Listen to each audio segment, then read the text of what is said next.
ito nga eh, no? Yung Kalmado. sinabi ko na kanina dito eh, ang bagal ng laro. Oo. Naninibago ko. Ito yung mga nakakatakot na mga game eh. Kasi alam mo, biglang bumubulugsog na lang yung objective. Oo, 27 seconds pa eh. Pero nakita natin na kahit early pa lang, ang sakit na ng mga fracture mula dito kay Andorio. Ngayon, tatabi sila dito sa may purple buff na agaw pa nga ni Andorio. Doon yung one charge. Ginamit na kayo one charge. Si Edward magiging target nila. Napalapit pa doon ng missiles. Flicker, At ay! sakto yung flicker.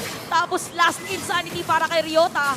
Umaalis ngayon ng mga players ng Aurora. Lamang ngayon ang Omega at sakto magkakaroon na rin ng turtle. Pero so far, hindi pa naman ganun kalaki ang kalamangan ng Smart Omega. Pero may habulang nagaganap. Ngayon, si Jom, nakasilig lamang din. Nandun yung final slash. Edward, ay nagpalit na ba sila dito? Op. Okay, so nandito, ginamit Conceal. ni Godzilla. Ay! Walang tatamaan yung untog doon. Pero sakit ang damage na nga dito ni Ryota, so wala pa rin casualty. Hawak na 2K gold lead. Si Rene J may kita nila. At sakit yung true damage. Ilalapag yung Glorious Pathway. Meron din final slash. Si Ryota mawala na dito ng kanyang Piraga armor, pero nagamit naman yung last insanity. Habang nangyari yun, si Rene J nakakuha na nila.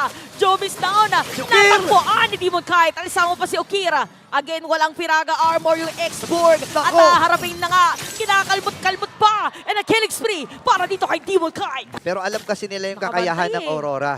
At may mga nakabantay. Parang nararamdaman na naman. alam ni Kuya Doming. Alam ni Doming. Sabi niya, no. Parang familiar to sa akin. Naalala ko yung mga ganitong klaseng play ni Doming. Di ba yung mga ultra instinct? Ayan, oo. Oh, alam niya. Alam niya. Sama kami sa party. Maaabutan ba nila yung party dito? Glorious Pathway. Naku, walang tao. Ay, naku. Doon sa bandang yun. Sila Meron naman. din sariling Glorious Pathway. Mala X na play. Para dito sa ating mga players at nagkakitaan. Nagkasalubungan. Napakagandang final slash. Para dito kay Edward. Walang pag-sustain dito sa the Omega. Mawalan na immortality si Ryota. Okay, pero meron pa rin Piraga. Kaya lang tutunawin nakakasindi dito Doming.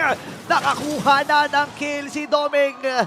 The next standard. Ika nga nila.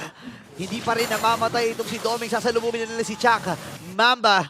The Grok no, pero parang i-give up na ata. Uy, busy si Andorio ha. Wala pa daw, walang i-give up, pero wala na silang choice. Naman niya, apat. Apat. 5. Ayun lang. Binibilang pa lang natin. 3 pala yung makakasulubong ni Andorio dun sa taas. Sa mga main damage dealer ng Smart Omega ay wala pa rin. 15 seconds para sa kanya. Dominator si Seth gagamitin. Ang sakit! Ang sakit ng damage. Kasama pa nila yung Lord dito ha. At dediretsohin na nga dito sa may bandang ibaba. Last insanity ginamit na ni Ryota. Tapos pero ba? si Rene J ang sasalo lahat ng mga damage niya. At look at Doming. Tapos ata. Look at Doming. 1, 2, 3. Aurora! Para sa seryeng ito!